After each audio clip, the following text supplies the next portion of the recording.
안녕하십니까. 프레시안 박영기입니다. 오늘은 진주만 수정주의란 도대체 무엇인가 그 자체에 대해서 좀 알아보도록 하겠습니다. 2차 대전이 한창이던 1944년 6월 영국 보수당 내각의 올리버 리틀턴 생산부 장관은 미국이 2차 대전에 말려들었다는 말은 역사를 왜곡하는 것이다. 미국의 심각한 도발이 일본의 진주만 공격을 가져왔다 라고 말해서 파문을 일으켰습니다.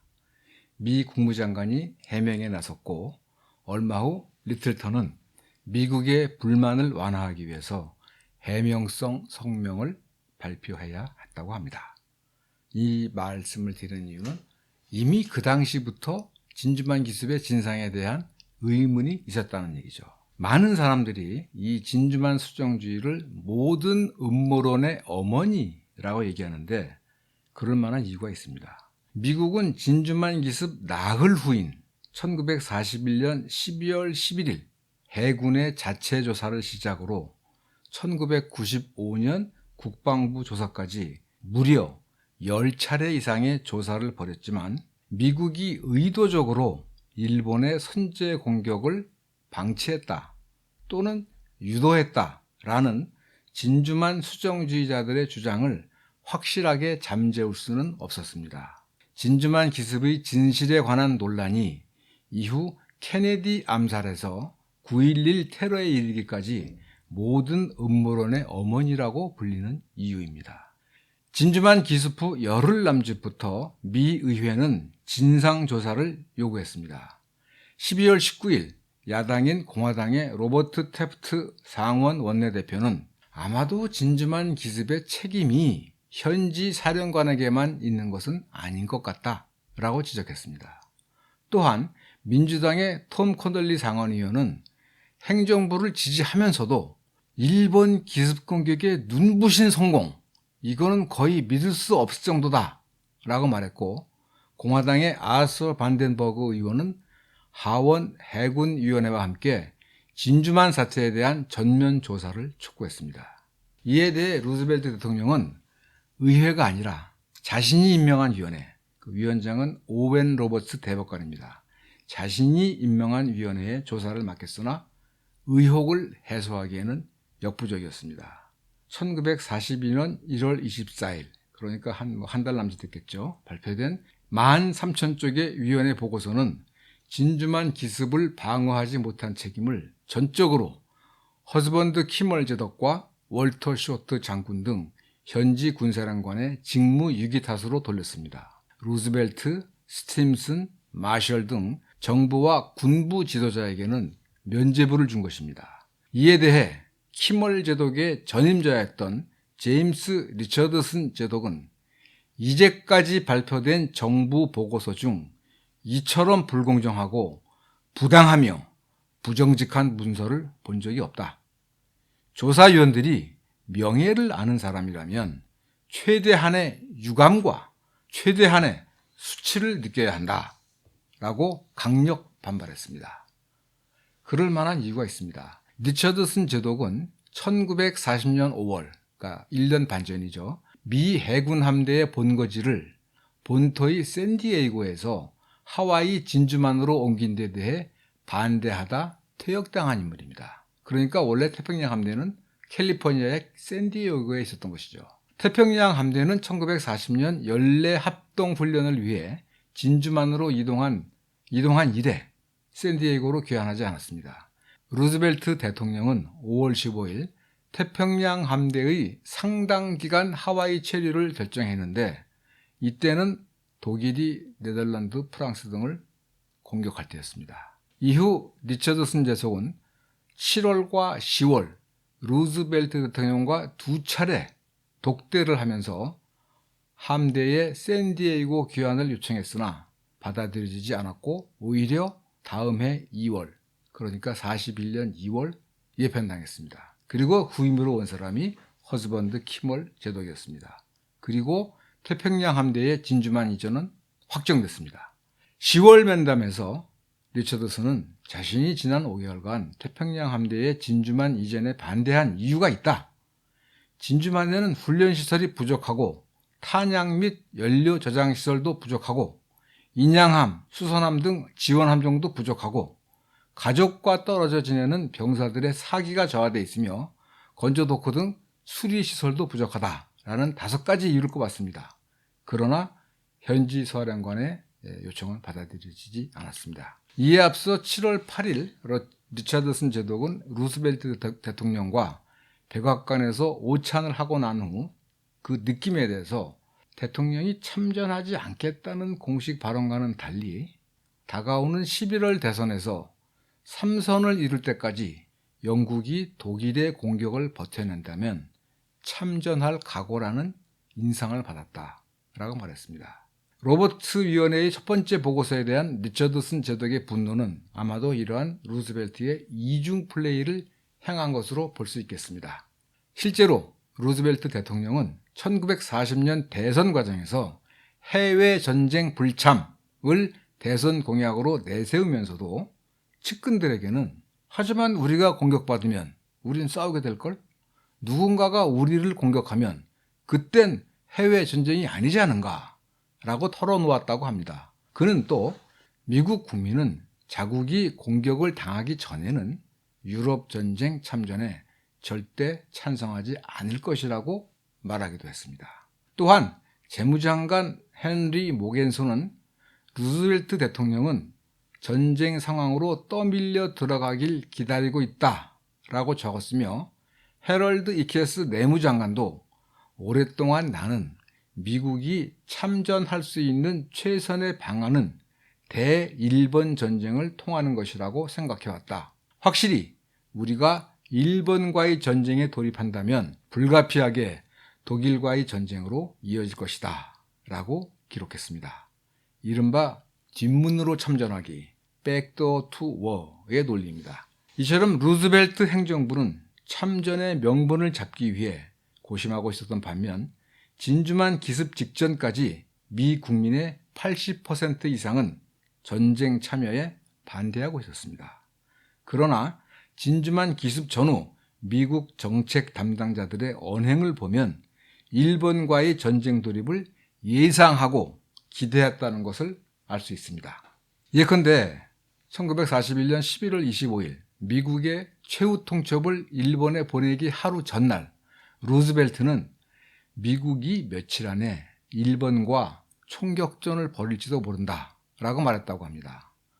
일본의 공격이 11월 27일에서 12월 1일에 있을 것으로 예상하기까지 했습니다. 이날 전쟁부 장관 스팀슨은 백악관에서 헐 국무장관, 녹스 육군부 장관, 마셜 육군참모총장, 스타크 해군 작전부장 등과 회합을 가진 후에 일기에 다음과 같이 썼습니다. 문제는 어떻게 해서 일본이 먼저 공격하도록 할 것인가? 우리 편에 지나치게 큰 피해가 없이 일본의 선제 공격을 유도할 것인가 이다 라고 썼다고 합니다. 전쟁부 장관의 일기입니다. 다음 날 11월 26일 헐 국무장관은 미일 교섭에 관한 최후 통첩을 일본 측에 발송하기 직전에 스팀슨 전쟁부 장관에게 이제 나의 업무는 끝냈다. 이제부터는 당신과 녹스 해군부 장관의 업무다 라고 말했습니다. 27일에는 미국 주재 영국 대사에게 미일 외교가 사실상 종료되어 사태는 이제 미 육군과 해군에 위임될 것이라고 전했습니다. 또한 이날 전군에 전쟁 경보를 내리면서 만일 전쟁을 회피할 수 없다면 미국은 일본이 먼저 도발하기를 원한다라고 지시했습니다. 특히 스팀슨 전쟁부 장관은 진주만 기습으로 미국의 참전이 확정된 직후인 12월 9일의 일기에 이제 일본 놈들이 하와이를 직접 공격함으로써 모든 문제가 해결됐다. 내게 처음으로 든 느낌은 우유부단의 시기가 끝나고 우리 국민 모두가 일치 단결할 수 있는 형태의 위기가 왔다는 사실에 대한 안도감이었다 라고 썼습니다. 또한 이날 대국민 방송을 한 루즈벨트 대통령에 대해 이제 오랫동안 묵혔던 모든 것이 마침내 운명에 따라 그리고 일본의 공격 덕분에 결정적으로 무르익었기 때문에 마음에서 큰 짐을 덜어내고 안도하는 것처럼 보였다라고 적었습니다. 진주만 기습에 대해 놀라움과 분노가 아니라 국민에겐 그렇게 말했죠. 놀라움과 분노가. 그러나 모든 문제가 해결된 데 대한 안도감을 느꼈다는 것입니다. 자신의 일기에는 그렇게 썼다는 것이죠. 이는 미국의 지도자들이 일본의 선제 공격을 고대했음을 의미하는 게 아닐까요? 나아가 일본을 도발하기 위해 의도적 책략을 쓴 것은 아닌가라는 의혹을 불러일으킵니다.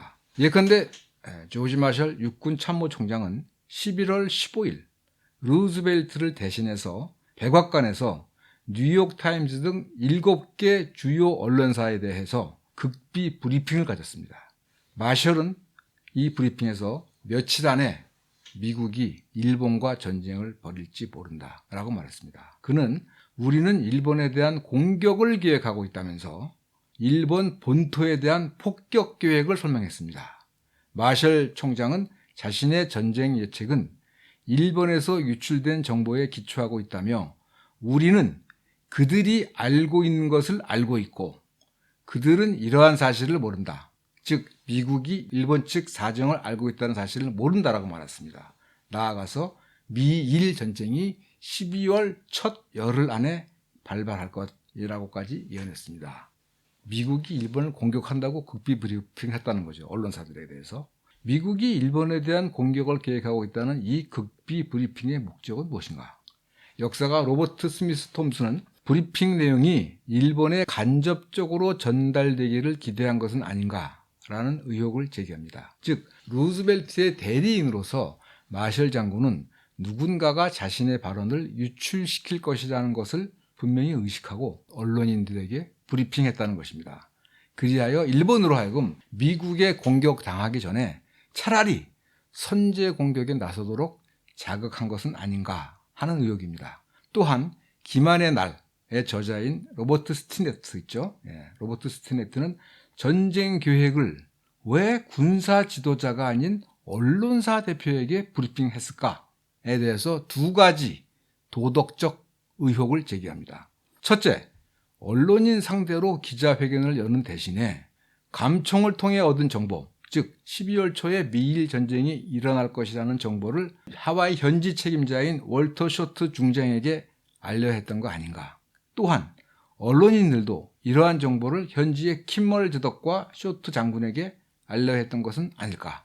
여기에 대한 만족한 대답은 아직도 나오지 않고 있습니다. 이 진주만 수정주의는 크게 두 가지로 나눠볼 수 있습니다. 첫째는 미국이 의도적으로 일본과의 전쟁을 도발했다는 것입니다. 일본과 전쟁 중인 중국에 대한 군사 지원, 영국, 네덜란드와의 준군사 동맹, 그리고 일본에 대한 가혹한 경제 제재 등이 그 논거입니다. 둘째는 루즈벨트가 진주만 기습을 사전에 알았으나 전쟁의 명분을 얻기 위해, 즉 참전에 대한 국민적 지지를 확보하기 위해 현지 군사령관에게 이 사실을 알리지 않았다는 것입니다. 미국의 정통 역사학계는 미국이 일본과의 전쟁을 각오했고 이왕이면 일본의 성공으로 시작되는 것을 원했다까지는 인정하지만 의도적으로 전쟁을 도발했거나 진주만 기습을 알고도 사전에 은폐했다는 점은 부정합니다. 진주만 수정주의는 정계든 학계든 미국의 제도권에서는 인정되지 않고 있습니다. 그러나 관련 기록 등 나름대로 탄탄한 근거를 바탕으로 의혹을 제기하는 수정주의자들의 주장은 살펴볼 만한 가치가 있습니다. 수정주의자들의 주장은 첫째, 루즈벨트가 경제 제재에서 더 나아가 일본의 군사 대응을 촉발하기 위한 군사적 도발을 시도했다고 지적합니다.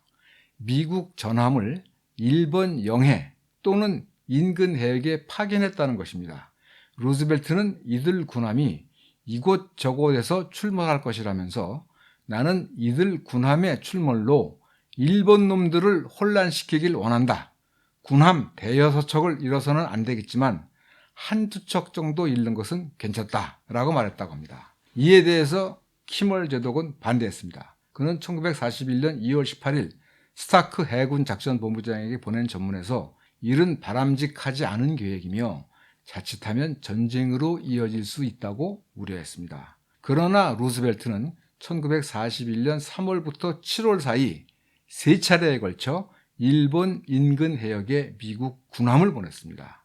예컨대 7월 31일 두 척의 미국 군항함이 혼슈와 시곡구 사이에 있는 분고 해역까지 진출했다가 일본 구축함이 출동하자 남쪽으로 사라졌습니다. 이에 대해 일본 해군은 이 배들이 미국 순양함인 것으로 믿고 있다며 항의했을 뿐 무력으로 대응하지는 않았다고 합니다. 이어 미국의 최후 통첩으로 전운이 감돌던 1941년 12월 1일 루즈벨트는 마닐라 주둔 아시아 함대 토마스 하트 제독에게 작은 함선 3척으로 일본을 정찰하라는 임무를 내렸습니다. 역사가 스티븐 스니고스키는 이처럼 사소한 군사 작전을 대통령이 직접 지시하는 것은 극히 이례적이다 라고 하면서 게다가 항공기 정찰이 일반화된 마당에 18세기나 19세기에나 있을 법한 함선에 의한 정찰은 이해하기 어렵다라고 지적했습니다. 즉 루즈벨트의 정찰 지시는 일본의 군사 대응을 유도하기 위한 것이라는 얘기입니다. 수정주의자들의 두 번째 주장은 미국이 1940년 가을부터 일본의 주요 암호 전문을 해독하기 시작했으며 이에 따라 일본의 전쟁 계획과 공격 지점까지 사전에 파악했지만 이 같은 사실을 키멀 제독과 쇼트 장군, 즉 하와이 현지의 군사 책임자에게 알리지 않았다는 것입니다.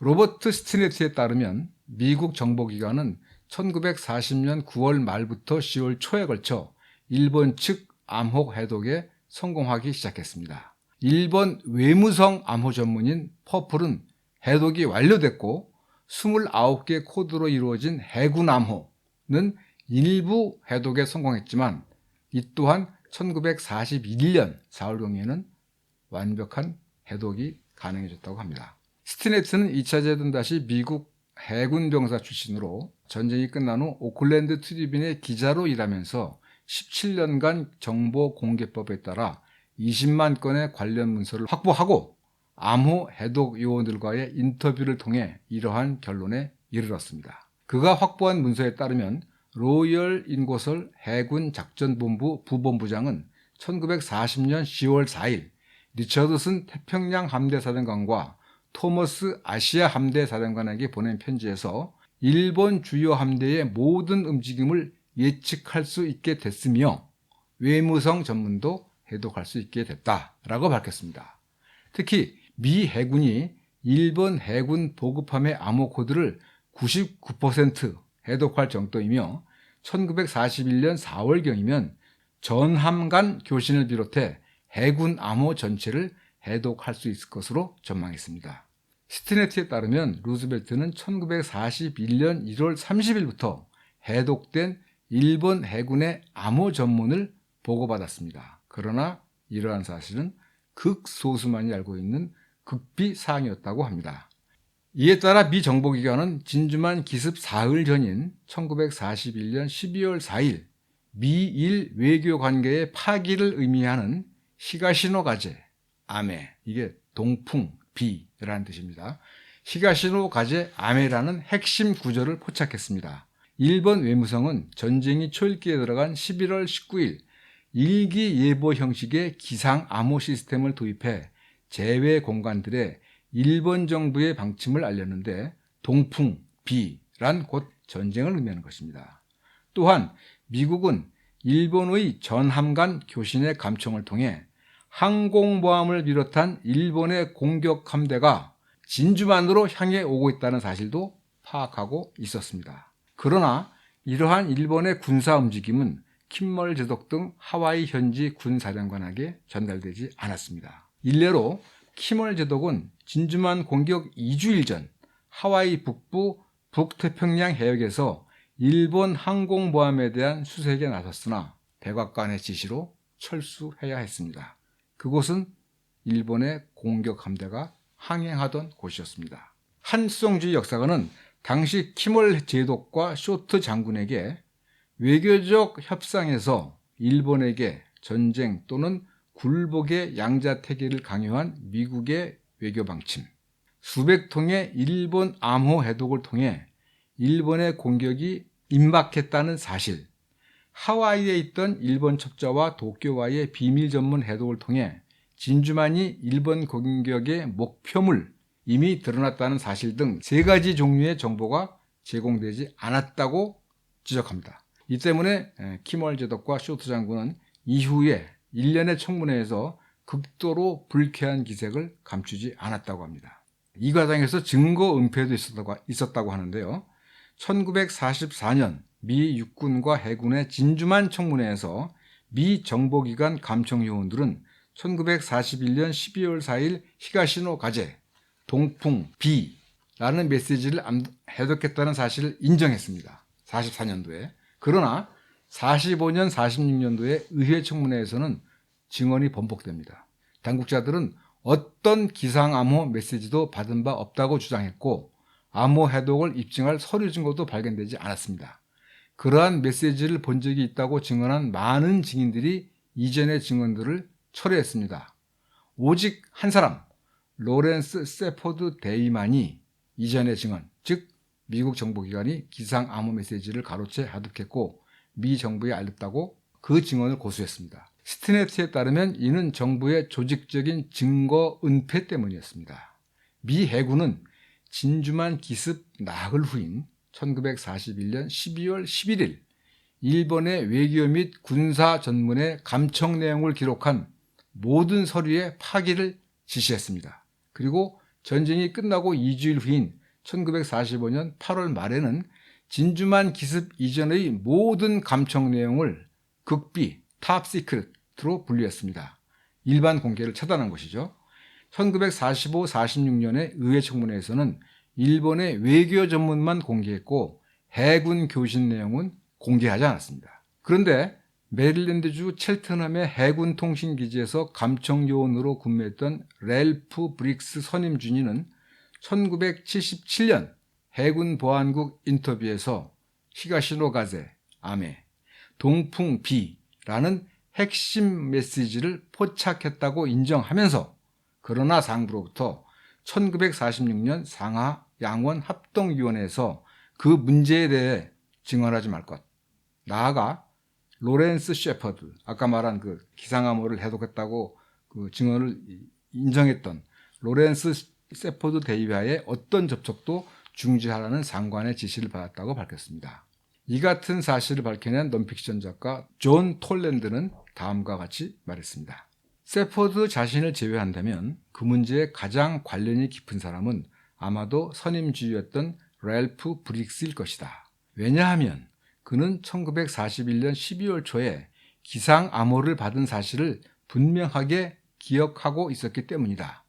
그때 그는 미 해군의 대서양연안 도청시설인 M기지에서 일본의 메시지 도청 모두를 감독하도록 배치된 유능한 실무자의 한 사람이었다. 게다가 그는 일본어 강사로서 그날 밤 히가시노 가제, 아메, 즉 동풍비라는 말의 의미를 이해했던 유일한 사람이었다. 존 톨랜더가 쓴 치욕 진주만과 그 이후 Infamy, Pearl Harbor and its Aftermath라는 책에 나온 내용입니다. 더욱 이해할 수 없는 것은 진주만 기습 직전 24시간 동안 미국 고위 당국자들의 행적입니다. 일본의 공격이 임박했음을 분명히 알았음에도 대응책 마련은커녕 하와이 현지에 경고조차 하지 않았기 때문입니다. 일본은 워싱턴 시각으로 12월 7일 오후 1시에 선전포고가 담긴 외교전본을 미국 정부에 전달하면서 같은 시각에 진주만 기습을 시작할 예정이었습니다. 그러니까 선전포고 전달과 함께 기습을 할 예정이었던 거죠. 그런데 일본의 외교전본은 모두 14개로 나뉘어져서 앞에 13개는 하루 전날인 6일 오전 6시 30분부터 10시 20분 워싱턴 시각입니다. 발송됐습니다. 그리고 선전포고가 담긴 마지막 조항은 다음 날인 7일 오전 3시와 4시에 두 라인으로 전송됐습니다. 그렇지만 미국은 이미 그 13개가 담긴 12월 6일 날 이른 저녁에 일본의 답신 13개를 감청해서 해독했고 이 내용을 대통령을 비롯한 각군 지도자에게 보냈습니다. 이 내용을 읽은 루즈벨트 대통령은 측근 해리 허킨스에게 전쟁을 하겠다는 거군. This means war 라고 말했다고 합니다. 그러니까 미국은 이르면 12월 6일 저녁, 늦어도 12월 7일 아침에는 일본의 공격이 임박했음을 알았다는 얘기입니다. 그런데도 워싱턴은 하와이에 경보를 보내지 않았습니다. 경보를 보낼 권한을 가진 마셜 육군 참모총장은 이날 아침 내내 행방이 묘연했습니다. 나중에 그날이 일요일이라서 평소처럼 승마를 했다고 주장했습니다. 마셜 장군은 정오경 이미 일본의 공격이 시작된 뒤에 쇼트 장군에게 경보를 보냈고, 해군부는 1시 50분 키몰 제독으로부터 진주만이 일본의 공습을 받고 있다는 특전을 받았습니다. 미국은 1940년 6월 사소한 징후를 이유로 하와이에 전면 경계 경보를 내린 바 있습니다. 그런데 그보다도 훨씬 명백한 공격 징후에도 무사태평했던 이유는 무엇인가?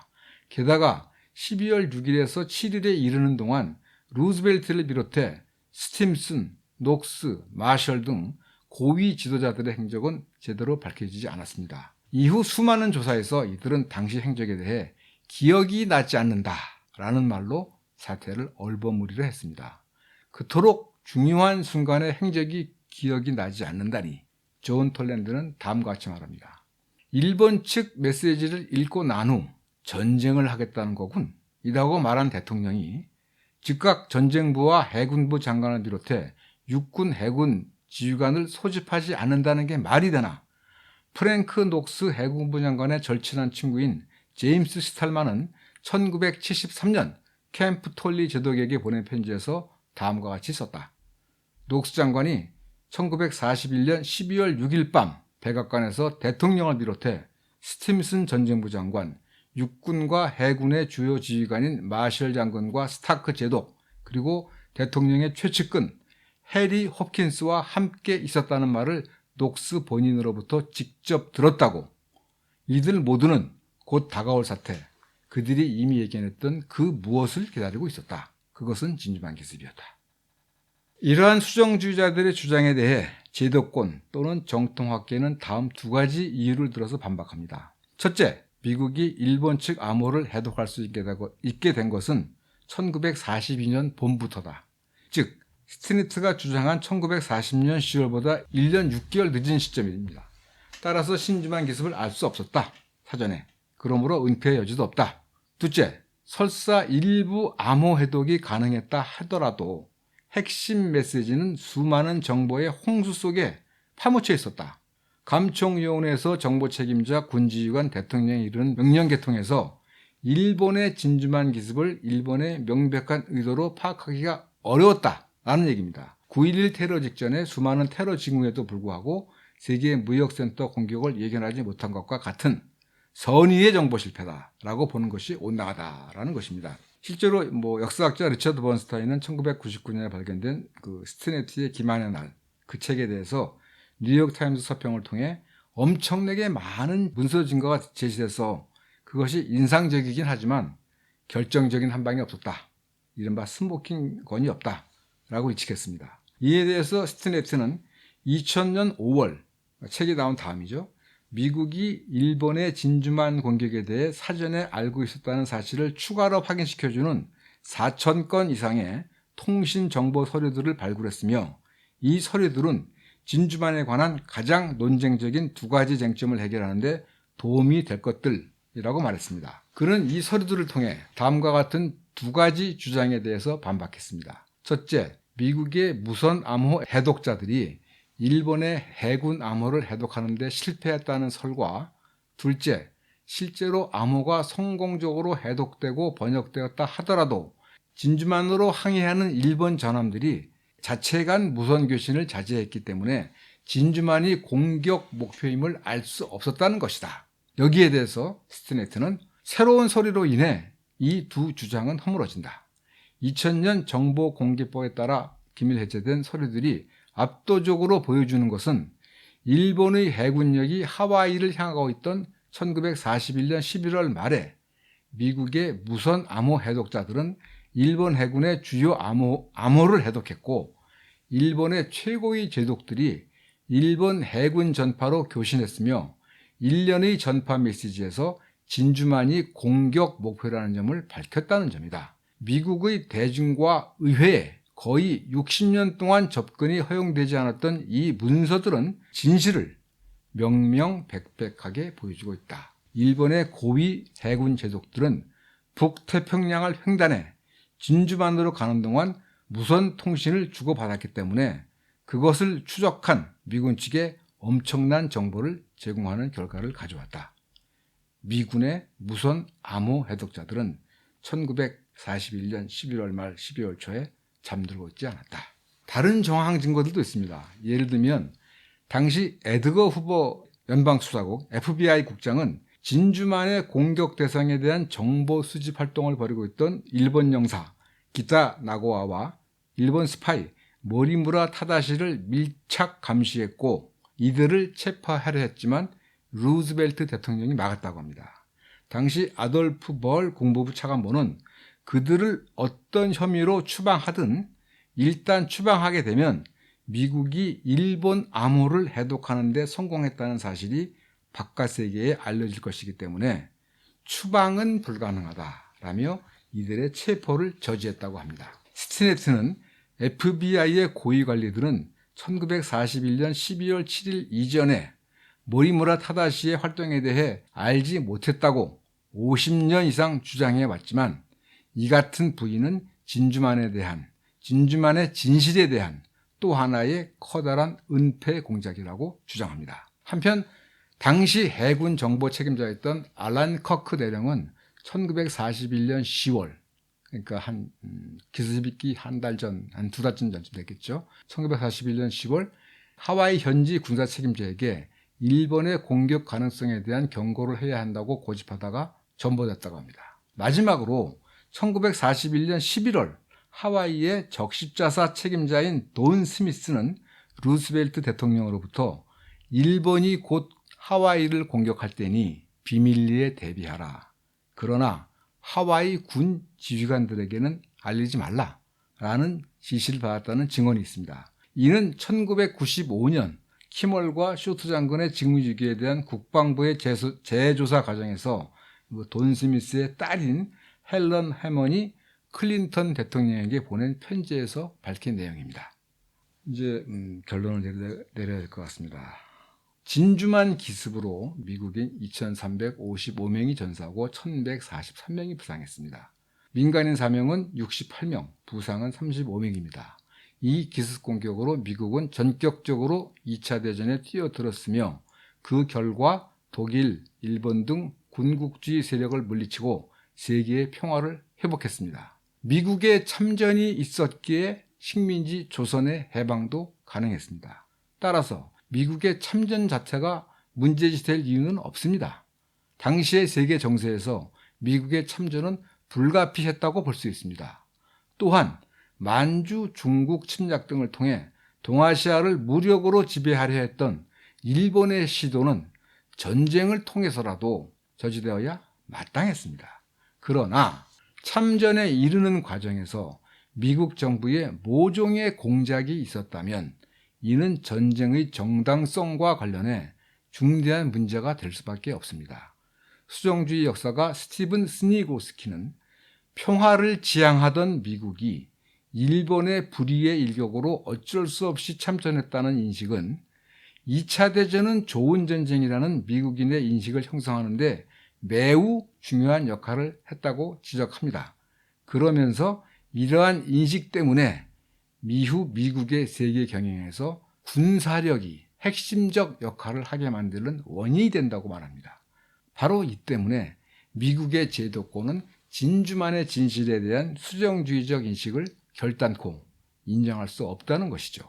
나아가서 진주만 기습의 진실은 이후 미국의 전쟁 만들기와 관련해서 중대한 시사점을 제시합니다.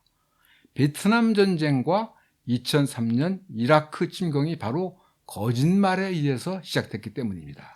미국은 1964년 8월 tonkin만에서 북베트남의 공격을 받았다는 이유로 의회의 전폭적 지지를 받아 베트남 전쟁에 본격 개입했고 2011년에는 9.11 테러를 빌미로 국제사회의 거센 반대를 무릅쓰고 이라크를 비롯한 대중동 지역의 평정에 나섰습니다. 그러나 ton킹만의 경우 미국과 남베트남의 도발이 먼저 있었고, 이라크의 후세인 정부는 9.11 테러와 아무런 관련이 없었음에도 불구하고 미국의 조직적인 정보 조작에 의해 미국의 군사 공격 목표가 됐습니다. 즉, 베트남 전쟁과 2000년대의 대중동 전쟁은 미국이 의도적으로 일으킨 전쟁임이 분명합니다. 특히 이 두 전쟁은 미국 국력의 쇠퇴와 국제사회의 신뢰도 저하에 결정적 역할을 했음은 이미 잘 알려진 사실입니다. 2차 대전으로 세계의 패권 국가가 된 미국은 베트남 전쟁과 대중동 전쟁을 통해 쇠락한 것입니다. 그럼에도 불구하고 미국은 다시 우크라이나 전쟁을 일으켰죠. 특히 지난 1997년입니다. 미국의 네오콘 집단, 새로운 미국의 세기를 위한 프로젝트, PNAC라고 합니다. Project for New American Century. 새로운 미국의 세기를 위한 프로젝트가 미국의 방위를 재건해야 된다. Rebuilding America's Defense라는 문서를 발표했는데, 이때 새로운 진주만 뉴 펄하버를 언급했습니다. 이게 굉장히 의미심장합니다. 당시에 PNAC, 새로운 미국의 세기를 위한 프로젝트는 탈냉전 이후 미국 패권의 영속화를 위해 어떤 지역에서건 미국에 도전할 가능성이 있는 지역 패권의 등장을 막아야 하며, 이를 위해서는 미국의 군사력을 대폭 증강해야 하는데, 그 명분은 바로 새로운 진주만이다. 새로운 진주만과 같은 충격적 사태가 일어나야 미 국민이 대대적 군사력 증강에 동의할 것이다 라고 말했습니다. 그리고 얼마 있다가 9.11 테러라는 새로운 진주만이 일어났고, 여기서 대중동 전쟁에 나섰고 20년간 대중동 전쟁을 하면서 미국의 이 패권은 결정적으로 쇠락한 것입니다. 이들 네오콘은 1941년의 진주만을 미국 패권 형성의 계기로, 그리고 2001년의 새로운 진주만은 미국 패권 영속화의 기회로 인식했다고 볼 수 있습니다. 그런 의미에서 1941년 12월 7일 진주만의 진실은 무엇인가, 이것을 제대로 안다는 것은 중대한 의미를 가진다고 할 수 있겠습니다. 오늘 얘기는 여기서 그치도록 하겠습니다. 지금까지 들어주셔서 감사합니다.